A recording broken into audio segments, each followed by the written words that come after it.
So I was really struggling to figure out what I was going to talk about here today. A lot of people, obviously as the new incoming executive director of the Free State Project, a lot of people have a lot of questions about who the hell is this guy? Why did they pull in someone to lead the Free State Project who doesn't even live in New Hampshire yet?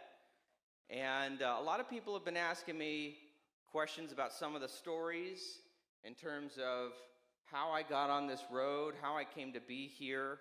And I thought today would be a good opportunity to talk about some stories I haven't talked about in a fairly long time that have all led me to the final conclusion for me at this moment that the Ron Paul revolution is alive.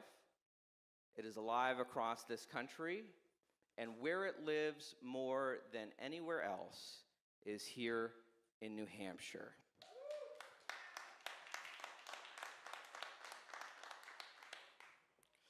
So I was up till 4:30 in the morning preparing some written remarks, so hopefully I don't seem a little exhausted, but I wanted to get everything right on paper because there's a lot of history here and some stories I want to share with you, and some of these stories include some notable individuals who are even here in the room with us today, who I'll acknowledge as we go on. So, how did it all get started? Well, in 2010, I joined the Ron Paul Revolution. I remember the moment it came to me like an epiphany that we had all been lied to, and that I had myself, as a young and stupid teenager, promoted a lot of those lies. I came of age under the presidency of George W. Bush, which some of us who are old enough can remember. In our house, Rush Limbaugh was on the radio and Bill O'Reilly was on the TV, the latter telling us nightly, "Don't be a pinhead by questioning the war machine." That would make you a pinhead if you asked any questions about why we were invading all these countries all across the world. And after the 9/11 attacks, which to us average Americans seemed to come from nowhere, like we were just here minding our own business, and what in the world could anyone in the Middle East, how could they have any problem with us? What did we ever do, right? The 90s were just great. It was a wonderful time. It was a party in America. And we thought we were just minding our own business, but our government was up to things that we weren't always fully aware of. Well, Toby Keith told us to put a boot up their ass because that's the American way. And our president, who had campaigned just a year earlier on a humble foreign policy, took the great leap forward to transform our government into an imperial national security state. And the worst part of it is that I cheered it on at the time. As a teenager, I didn't know any better. I cheered on the invasion of Afghanistan and then the invasion of Iraq.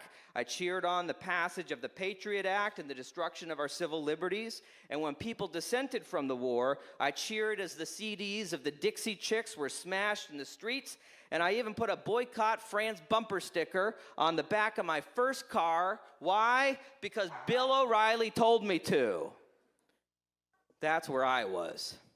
And when that doctor and congressman from Texas ran for president in 2008, I parroted the lines programmed into me by the people on the telescreens. What a joke! No one takes him seriously. After all, he's anti-American.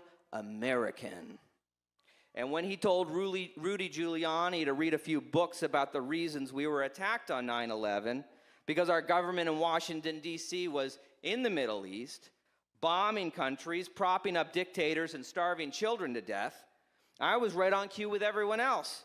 How dare he blame America? They attacked us for our freedom, right? That's why we had to rename the French fries to freedom fries to show that we meant business. But by the end of the primary season, for those who remember that election in 2008, among the Republican candidates, the media told us it was down to 3 candidates we could consider. The maverick, John McCain. He was so mavericky. The strong, stalwart conservative from Massachusetts, Mitt Romney. And if you were a real radical, talking, you were really on the edge. You were really challenging the status quo. There was the ultra-conservative Mike Huckabee. That was who we were allowed to choose from.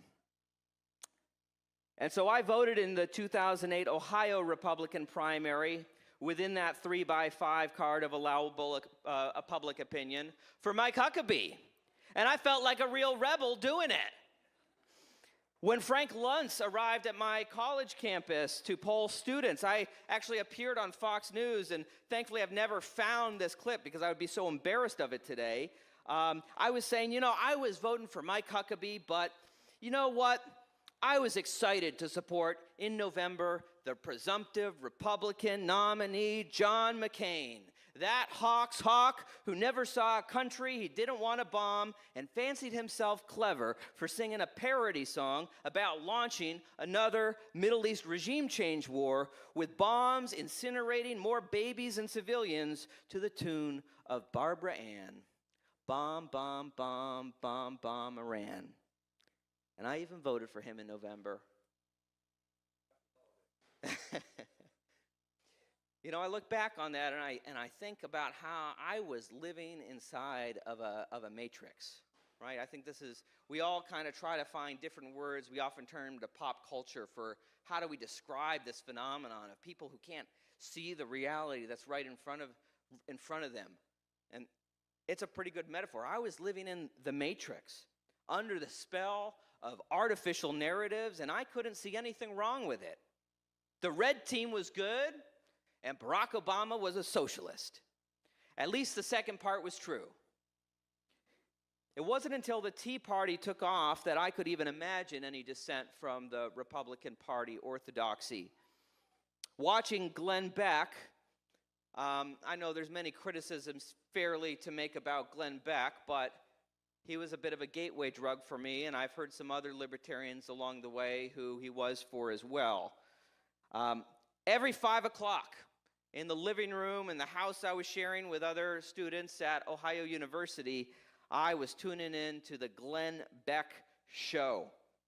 A cynic might say it was an attempt, that program, to co-opt the liberty populism of the Tea Party, which of course we know began with the Tea Party fundraising money bombs of the Ron Paul campaign in 2008.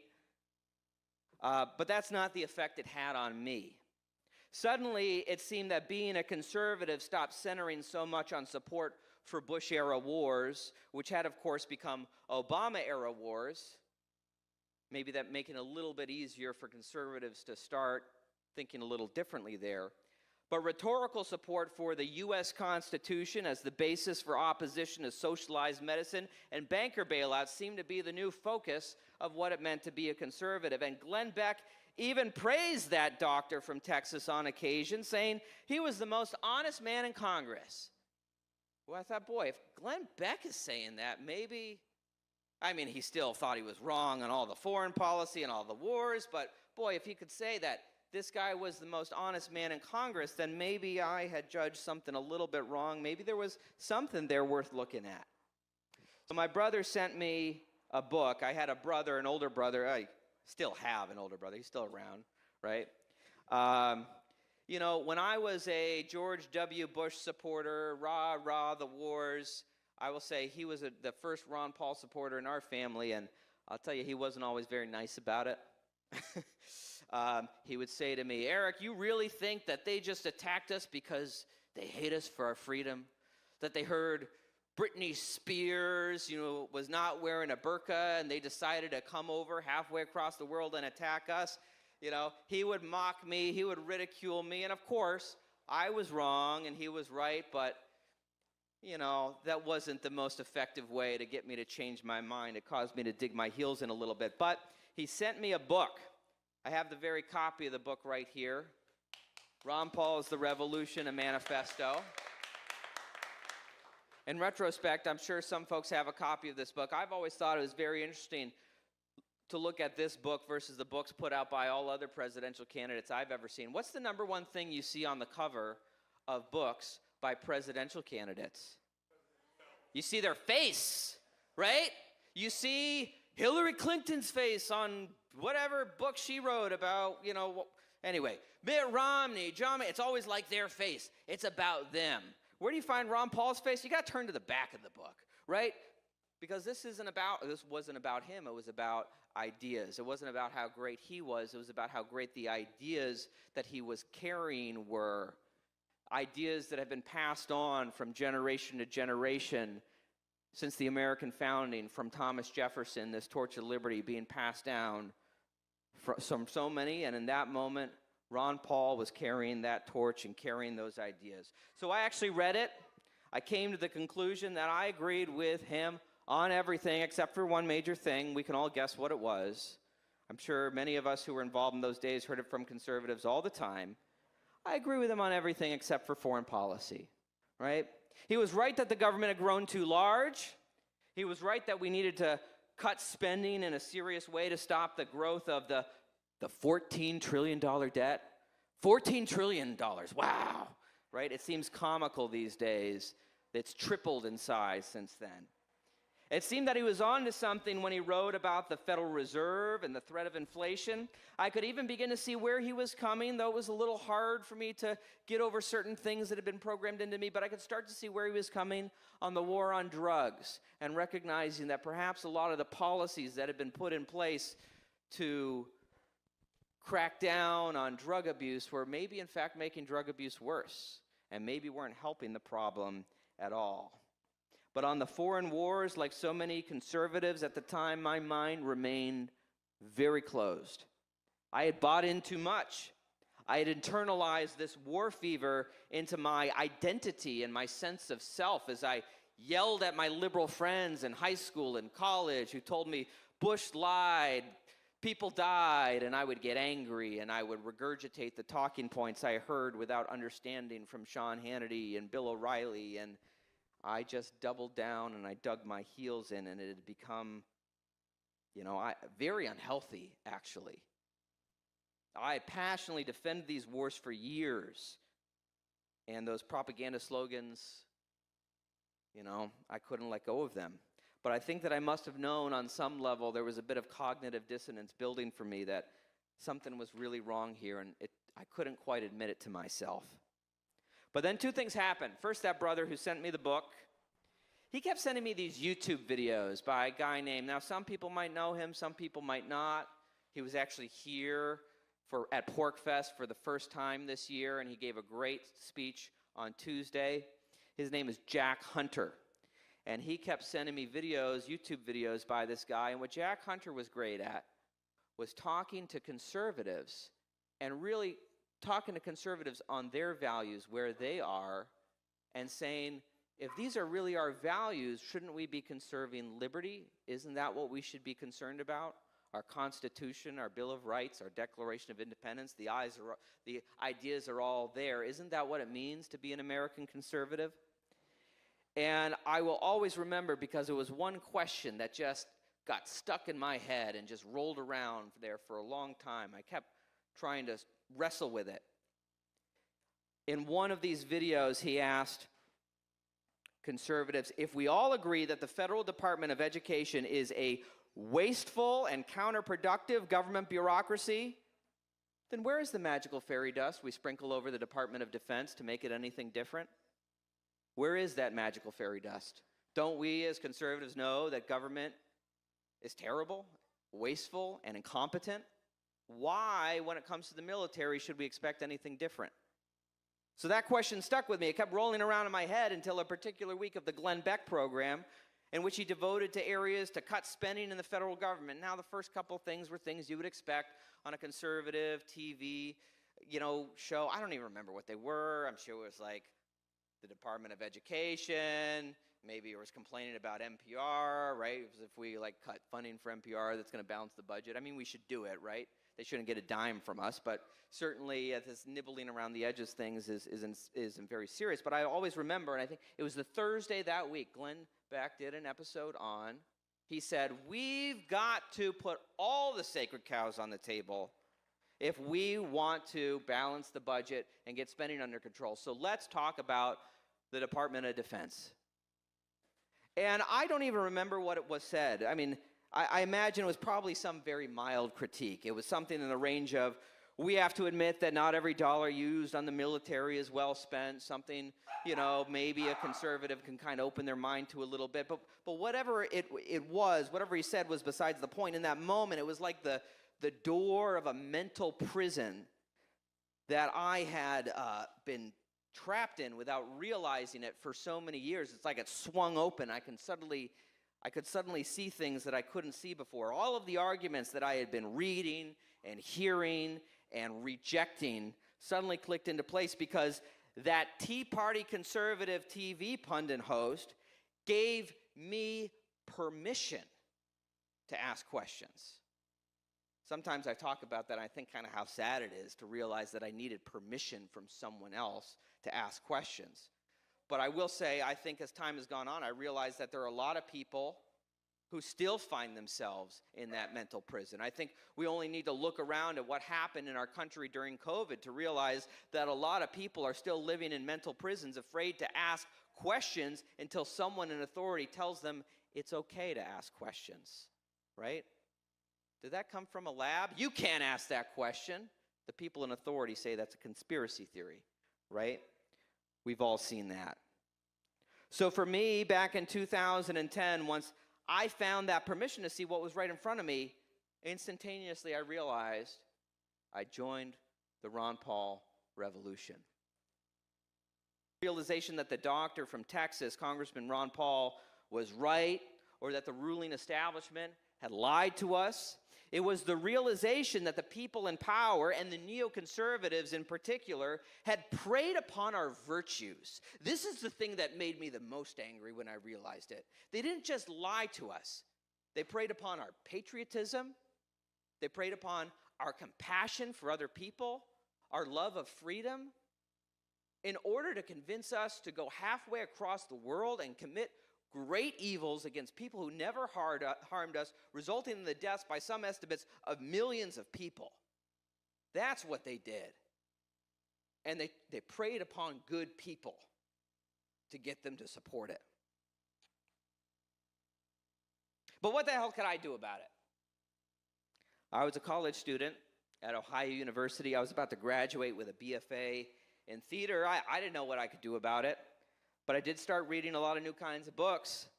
And with a BFA diploma in my hand, I moved to New York City to become an actor, riding the subways back and forth to auditions, rehearsals, and various temp jobs. And that gave me a lot of time for reading. Back on the subways of those days, you didn't have any cell phone service, right? You were underground. So what could you do but read books? One day, actually, an objectivist caught me on the A train. I was reading Hayek's The Road to Serfdom. Now, I don't remember this guy's name, one of many kind of liberty supporters out there in the world that had an impact on me, and I'll never know who he was. But we had a good talk about the book before one of us got off at the right stop, and he asked me if I'd read any Ayn Rand. So I read Atlas Shrugged, and it was taken in as I was riding the trains, literally reading this great long book about trains of all things. And I was taken in by her defense of capitalism and her condemnation of the looter class, which had recently made itself apparent in our society with the massive banker bailouts. And then I read Bastiat and Hazlitt and Rothbard.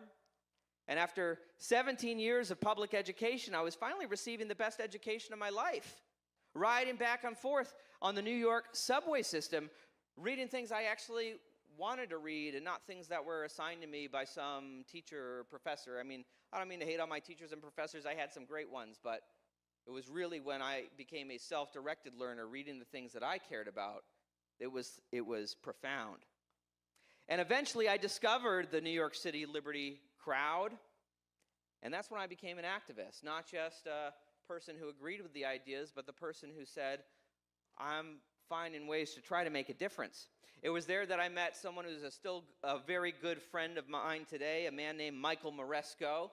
We actually, the other night, we watched a documentary in this very room about him and some of the folks on the Ron Paul campaign in 2008. He walked and biked thousands of miles across America in the 2008 campaign, spreading the message of freedom and telling people about Ron Paul's campaign for president. I also met Nick Spanos, a big Greek real estate force in Lower Manhattan, who donated an unfinished loft in Soho as a base of operations for liberty activism. And once Ron Paul announced his 2012 campaign, we tabled in Union Square, we held debate watch parties, we began early phone banking, we even ran pub crawls spreading the word of Ron Paul's plan to end the tax on tips. Actually, I just recently heard a recent presidential candidate coming back with that, and he's like, I had this great original idea with no tax on tips. And I'm glad he's running with the idea, but I know that was Ron Paul. He should take some more ideas from him, by the way. And the mantra at the time was, while the 2008 campaign was abundant with diffused grassroots enthusiasm that often ran off in a million different directions, for the 2012 campaign, we were going to be focused, and we were going to make sure that grassroots energy was channeled into effective tactics that actually would work to make Ron Paul the next president of the United States. That was what we honestly believed we could do. That is what we honestly set out to fight for. And I will tell you, we can all look back at history and see how things played out, but at the time, it seemed actually achievable. And going to the 2011 Conservative Political Action Conference in Washington, D.C., this is the first time that I met a bunch of other young Ron Paul supporters from all across the country, thousands of young liberty activists arriving to win the straw poll for Dr. Paul. And while we were there, we also happened to do some other things I really enjoyed. We booed the former Secretary of Defense, Donald Rumsfeld, when CPAC gave him a Defender of Freedom Award. A huge insult to freedom itself. Given him by Dick Cheney. Are you kidding me? Darth Vader? Darth Vader goes to pin on one of his admirals. Congratulations on standing up for freedom.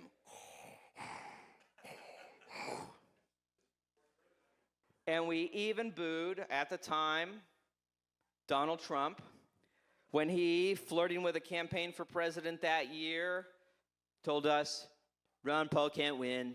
No. So we booed Donald Trump back then because we believed, screw him. Our movement was more focused and professional than ever. It was growing by leaps and bounds, and we were doing what we could to win and to restore America now. Now, at that CPAC, I'll always remember there was this assembly of Liberty supporters, and the night before the straw poll vote, there were two rookie members of Congress who had just gotten elected and joined Ron Paul on stage to speak with supporters. After winning these elections for the first time in Michigan and Kentucky, the freshly minted Congressman Justin Amash and Senator Rand Paul were there with optimism about this new wave, this libertarian moment that seemed to be upon us. And of course, the faction supporting Romney said, we were in a cult of Ron Paul.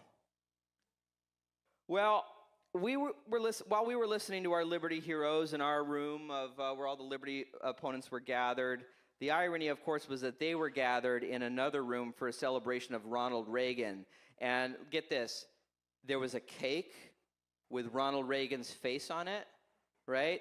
And they were eating the cake with Ronald Reagan's face on it and saying, those people are in a cult. And, I distinctly remember a young guy in that room who I didn't know at the time. I didn't know his name. I met him many years later through at grassroots activism efforts. He's a guy named John. He's actually here with us right now. And he stood up to say, they say we're in a cult, but they're literally in another room eating a cake, eating Ronald Reagan in effigy. They're having this, imagine other people calling you cultish while they're unthinkingly engaging in this weird Republican communion ritual, right? Eating the face of their dead zombie Ronald Reagan in effigy, right? And the next day, we were proud. Ron Paul won that straw poll, showing that the activist youth of the Republican Party was behind him. And beside that, I will also say I always really appreciated meeting for the very first time Tom Woods, the great Dr. Tom Woods, and getting his signature on my copy of Nullification, which he had just published and has been a great manual for, I think every state legislator should read it. It was a manual to swear by during my time in the legislature. But even more than meeting Tom and seeing Ron win, the greatest victory I felt there was seeing that the line for people to get their books signed by Tom Woods was infinitely larger than the line for people to get Donald Rumsfeld to sign his book. It's like maybe 5 people over there while people were all, for Tom Woods, not even for Ron Paul, right? I mean, this was the guy who just got the Defender of the Freedom Award, right? People didn't seem to be that interested. So back in New York, our group, we called it the NYC Liberty HQ. We organized a rally for Ron Paul at Webster Hall. It was the biggest nightclub in Manhattan, and we packed it and pulled in huge media coverage for the good doctor. And after that, I noticed that some of our best activists just started disappearing. The campaign hired one volunteer to go to work the Iowa straw poll. Another colleague became the deputy press secretary, and when that big Greek guy I was telling you about, Nick Spanos, told me I should apply for a job with the Ron Paul campaign, I'll tell you, it wasn't part of my plans. I had like a 10-year plan, right? I'd spent 10 years trying to become a professional actor. I was finally in New York City. I was finally starting to have some success, and it was like, you should go leave and join the Ron Paul campaign, and that just wasn't what I'd been working for 10 years. This was like something I was doing on the side. But you know what? Eventually, as I thought it over, I realized that we were at an inflection point in history, right? Something important, something big was happening in our country. And I said, all right, I'll put this aside. I'll put my first love in the theater aside for now, just for a year, just for now. And I'll go apply and join the Ron Paul campaign. After all, I can return once the campaign is over, right? It didn't happen. I went to Maine. My family roots are there, though I was not raised there, but my parents, my mom's family's been there for 10 generations. And there were 3 of us to staff the entire state, but we connected with grassroots movements of thousands of people, including my good friend who's in the back right here, Brent Tweed, who's a pork ranger this year and left us in Maine to join the Free State Project several years back, which was something was a great loss for Maine, but a great pickup for New Hampshire. But Brent had been an activist in the 2008 campaign and literally kept the Ron Paul movement in Maine going, with meetups over the course of the 4-year interim. And with that network, we built a statewide grassroots system of county and local coordinators holding local meetings, identifying local supporters, and making sure people turned out to caucus for Ron Paul. And on the big final day of the caucuses, after months and months of really hard work and organizing, it was, pardon my French, it was total fucking chaos. The race in Maine had really come down to Ron Paul versus Mitt Romney. And after a disappointing 3rd place in Iowa, now it was 3rd place by just they were all within 1 point of each other. At one point, it really looked like Ron was going to win Iowa. And then Sean Hannity did a hit piece on him. But after that 3rd place in Iowa, even though he would go on to win the delegates, and a strong 2nd place in New Hampshire, because New Hampshire came out strong for Ron Paul that year, Maine seemed like the one state poised to give Ron Paul a 1st place finish. In fact, I remember when the media asked Dr. Paul why he was skipping the Florida primary, he told them, you know what, I'm focused on Maine. And unlike New Hampshire, we didn't usually see presidential candidates in our state for our nominating processes. But both Ron Paul and Mitt Romney came in person to make personal appeals on the final day of those caucuses. And I'll say our supporters showed up in record numbers. Caucuses had never seen turnouts like these. We told them the priority was to get elected as delegates to the state convention. And usually in the Maine caucuses, there are more delegate spots than people who want to go. So basically all you have to do is raise your hand and you get to be a delegate. That's not what happened this year. these caucuses saw more people than ever, and suddenly party stalwarts, people who'd been just like the people who show up to the GOP meetings every single month, even if those GOP meetings don't actually accomplish anything, right? They're often just social clubs, right? But they were entitled to delegate seats, and they were losing these delegate seats to Ron Paul supporters who just showed up out of nowhere, just showed up. No-name people were showing up and taking delegate seats that they were entitled to, or they felt entitled to. And boy, it did create a lot of conflict and a lot of ill will. But we, as Ron Paul folks, we came and we planted our flag, and we won massive delegates to that state convention. But of course, we also wanted, for the sake of public momentum, there was this thing, this beauty contest preference poll. It was a non-binding thing, but people show up at the caucus and they cast a ballot for who their preference is for president, and it's a beauty contest that the media reports on. And though it doesn't have any actual effect on the delegates, which is what really counts, the media says, so-and-so won the Maine caucus because they won this preference poll. That doesn't actually matter in terms of the rules. And but we really wanted to win that. We needed that momentum. And things got weird. Full towns had their numbers misreported. An entire county where Dr. Paul was very strong, Washington County, they canceled their caucus that day on account of snow. I mean, Maine's a lot like New Hampshire. I think we're pretty used to snow. We know how to deal with it. Oh, they canceled it, right? They disenfranchised everyone there to participate in that preference poll. And in the end, the GOP party chair declared, by a margin of 200 votes, Mitt Romney the winner of the Maine caucus preference poll. And I'll tell you, in that room that night, we were all pissed. We were all pissed. It was a sad night. I remember standing there on stage behind Dr. Paul when he gave his remarks. Felt like the wind had just been sucked out of the room. We all really wanted that big victory for him. And I don't really remember exactly what Ron Paul said that night, but I remember after he spoke, a smile appeared on his face, and he reached down, he grabbed a balloon off the stage, and he just playfully just threw it into the audience. And then he just started kicking and throwing balloons and laughing, and he just got everyone's spirits up. And it was just like Ron was saying, we're going to keep moving forward. And while all this was happening, of course, there was a chorus of cheers of President Paul. Well, after that, the two other staffers, Ryan and David in Maine, they shipped off to Missouri for caucuses, and I was left behind in Maine. My boss, though, had petitioned the national campaign to keep me there to try to see things through and help delegates prepare for the state convention.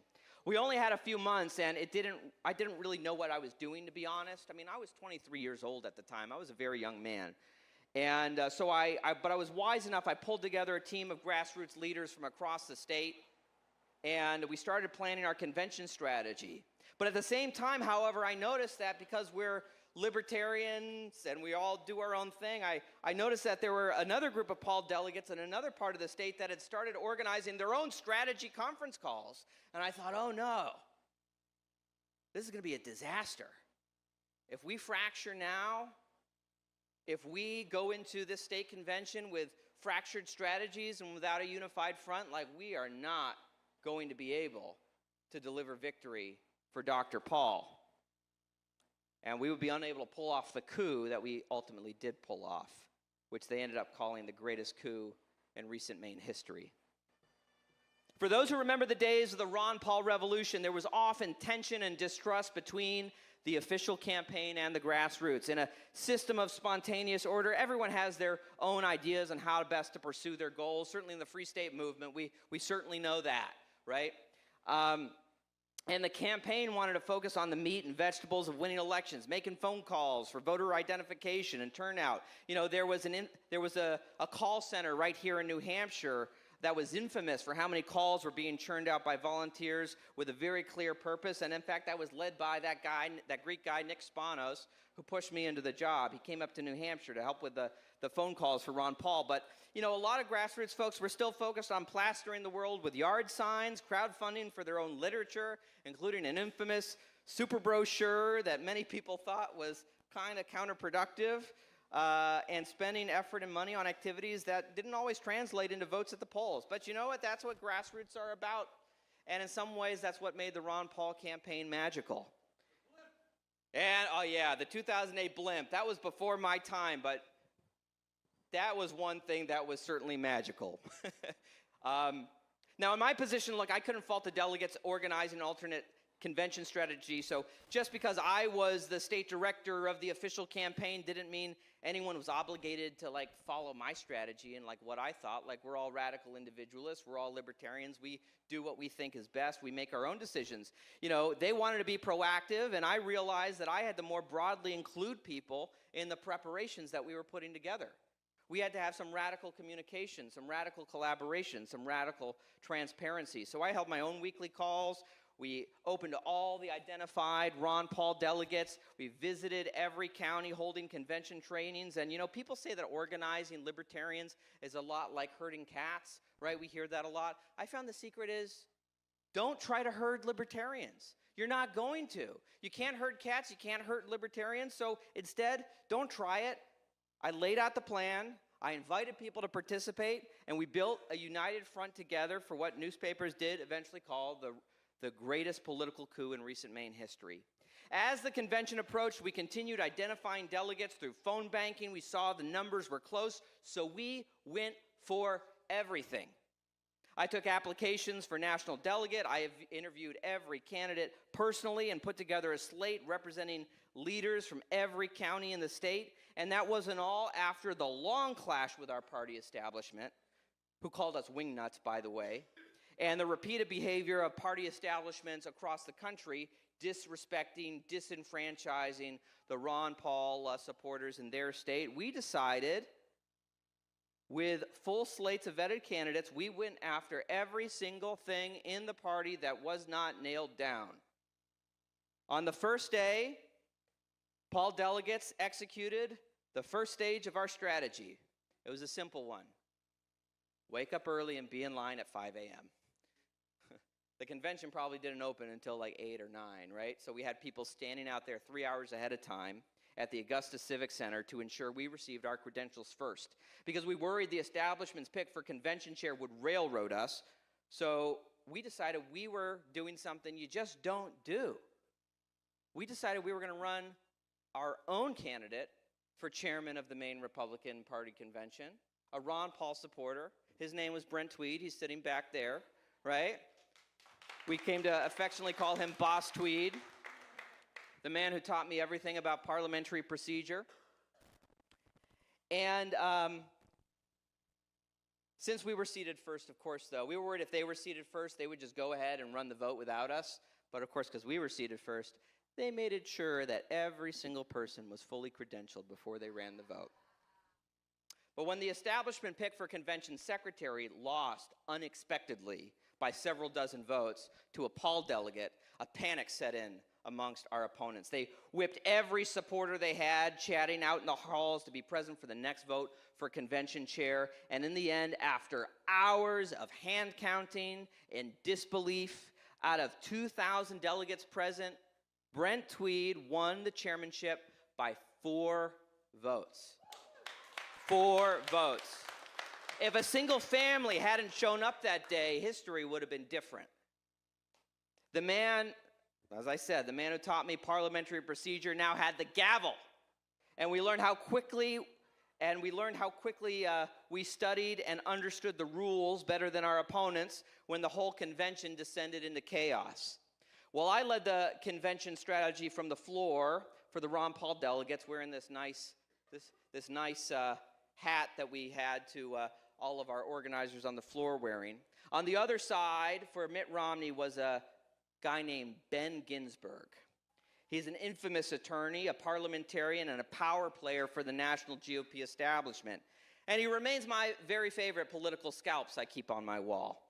His job was to ensure Ron Paul did not win the convention, seemingly by any means necessary. They attempted every parliamentary trick in the book, but in our convention trainings, we had planned for every trick they had. Fake slates, dilatory motions, telling their own people to go home to deny the presence of a quorum. Brent had the gavel, I had the floor, and we countered everything they threw at us with the premeditated knowledge of the rules. But the one tactic that nearly stopped us, that nearly beat us, however, didn't take place on the floor. It took place in the back rooms where nobody could see. Every time we voted by ballot, the Romney team delayed the results by demanding repeated and numerous recounts. They effectively brought the convention to a standstill, attempting to run out the clock and prevent our majority from conducting business. On the first day we had won every at-large national delegate seat. It was amazing to see.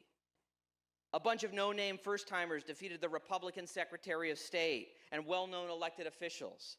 But nothing counted officially until the results were announced to the full convention and recorded in the minutes, so they fought to make sure that never happened. With their recounts, the Romney campaign kept us stuck in a district convention for almost the entirety of the second day. Ultimately, we saw their tactic and we countered. Since they had told their delegates to go home, we realized something. We had supermajorities at the convention. We had over 2/3 support there. And you know what? When you have a supermajority, you can do some very interesting things, like suspending the rules, which we did. And you know what? We suspended the rules to say, all these things that the rules say have to be done by ballot, where we know that this is the bottleneck that they're using to try to bring this convention to a standstill. We just said, we're going to make a motion to suspend the rules and do them by a show of hands. Every single one of them.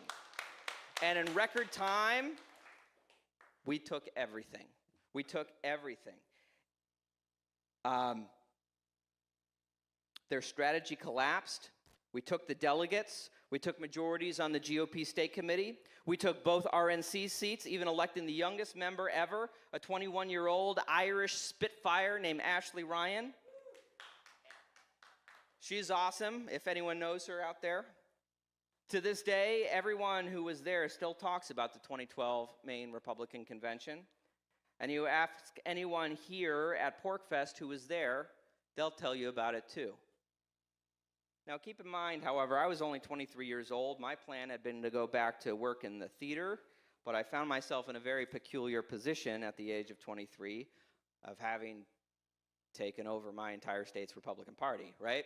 So whatever plans I had at this point, my life seemed somewhat committed on a different path, and all by a margin of 4 votes. There was no turning back there. Now, that summer actually was my first PorcFest. I came for a few days. Yeah, we can applaud PorcFest. That was like the year of Ron Paul at PorcFest. Everyone was excited about the Ron Paul revolution. I'll tell you, though, I was terribly unprepared. I didn't have a campsite. I actually slept very uncomfortably in my car, parked over like in the fields back there. Maybe you're not supposed to do that, but that's what I did. I did pay for my car to be here on site, though, right? Like $5 a day, right? But I remember meeting the folks from Free Talk Live, and I speaking on their program about what just happened with the convention takeover in Maine. It was a strange moment to suddenly feel like I'd become this like minor libertarian folk hero. When you're a folk hero, you don't want to let the folks down, so you keep going. But I'll tell you, I was internally somewhat conflicted a little bit. I remember that same year. Again, I was 23 years old. Looking back on it, I was really just a kid. I had a friend, Lauren, actually John's sister. She was only a few years younger than me, and I remember that summer she went off to be a camp counselor. Could leave for several months to go do something fun like be a camp counselor. And a sad thought hit me that's kind of funny to think about now. It was like a realization that my millennial childhood was over, and I thought, I'll never be a camp counselor. I'll never get to do that. Well, I'm getting to that, Carla. But I thought that part of my life with the freedom to run off and try new things, it was kind of like over. People were looking at me suddenly to lead, and we were up against forces larger than I possibly could possibly comprehend at that age. And real or imagine, I felt this responsibility that really felt bigger than what I was ready for. And today, sometimes I wish I could go back and tell that kid to, just stop being so dramatic. Look, here it is. Look, after 12 long years, 3 terms in the state Senate, 2 federal campaigns, the election of, bizarrely, President Donald Trump, a totalitarian pandemic, an additional $20 trillion in debt, a new Cold War with Russia with nuclear weapons pointed at us, you will finally get to be a libertarian camp counselor at PorcFest. So the story has a happy ending. But in the summer of 2012, from down on high, word came down that the Mitt Romney campaign was challenging our delegation to the National Convention in Tampa, Florida. They claimed our victory was illegitimate. After all, the argument went, Mitt Romney had won the beauty contest, the non-binding preference poll, so it wasn't right that Maine could send unbound delegates to go and vote for the person they thought was the best candidate, Dr. Ron Paul. However flimsy their argument was, however, the Romney campaign, representing the presumptive Republican nominee, had effectively merged with the RNC at that point in time, so we fought the challenge but quickly realized that our prosecutor was also the judge and the jury. Like, talk about a rigged system. Now, they tried offering us deals. If we pledged to vote for Mitt Romney, they would let us keep our delegate spots. But fuck that. We wanted to vote for Ron Paul. Delegate spots mean nothing. We want to just go to some Republican party just to like hobnob and eat fancy food or something? That's not why we were there. That's not why grassroots people helped us raise thousands of dollars for plane tickets and hotel rooms to be there at that convention. They expected us to go and vote for the person we said we were going to vote for, and that was Ron Paul. And so the delegation was pretty adamant we weren't taking any deals. Now, our governor, Paul LePage, who, it was a controversial decision at the time for some, but we had wisely added him to our slate of delegates, even though he was supporting Mitt Romney. I guess he returned the favor by threatening to boycott the National Convention if they touched the Maine delegates who were elected. And maybe perhaps fearing that, thinking they could somehow get around it, they decided to split the baby. There were 20 Paul delegates in a convention of 24. Arbitrarily, they disqualified half of us, including me, giving us the insult of guest passes to sit in the bleachers while people who weren't elected sat in our seats. The rules required a candidate to have majorities in 5 states to have their name entered into nomination and deliver an uncensored speech on primetime TV. And without Maine, Ron Paul had now just 4 states. They did not want him to speak. They were afraid of it. So our governor boycotted, our delegation revolted, and Remember the Maine became the rallying cry for the entire Ron Paul revolution across America. Not only did they take our credentials away from elected delegates, handing them out to hand-picked Mitt Romney supporters elected by no one and selected by an RNC committee with not even a single person from our state, my old nemesis, Ben Ginsburg, led a rule change to strip away the right of state parties to send unbound delegates ever again. They didn't want a repeat of what happened in Maine. If the state conducted any kind of presidential preference poll, it was called, they have to be bound. It was called the Ginsburg Power Grab, and the great Morton Blackwell of Virginia, founder of the Leadership Institute, led the opposition alongside a broad coalition of conservative and libertarian national delegates to stop it. But on the day of the vote of the Rules Committee, when they were dealing with the Ginsburg Power Grab, something really funny happened. The bus for the Virginia delegation got lost. Now, these buses were operated by the RNC. It was taking them to the delegation and somehow got going around, driving around in circles around Tampa. And Morton Blackwell's calling the police. I've been kidnapped. They've got me on a bus. They won't let me. I don't know what they must have thought about it. It's like some crazy old guy complaining about being on a bus, right? But the day of the vote of the Rules Committee, he wasn't there. They kidnapped him. And the former governor of New Hampshire, John Sununu, chaired that Rules Committee. Those who were present tell me that he and Ben Ginsburg rammed through those rule changes. With Blackwell absent, our opposition leader was sidelined. Maine had 2 well, you know what? I'm going to have to skip ahead a little bit because I'm passionate about this, but we're running out of time, right? I appreciate all you intently listening.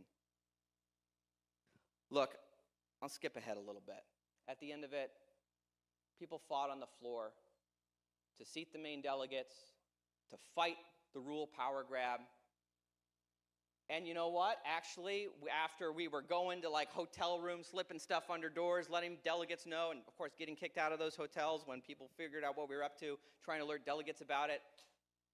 When the votes came on the floor for the credentials report and the rules report, first it was the credentials report to seat the Maine delegates. All in favor of adopting the credentials report say aye, all opposed nay, right? It was really actually hard to hear which was louder than the other, but John Boehner had a teleprompter, and it said the ayes have it. So despite all the points of order, they ramroded through and said the Maine delegates will not be seated. And then when it came time for the Rules Committee report, they did the exact same thing, only this time it was clear the nays were louder. It was clear. It was absolutely obvious. But the teleprompter again said the ayes have it. And the convention revolted.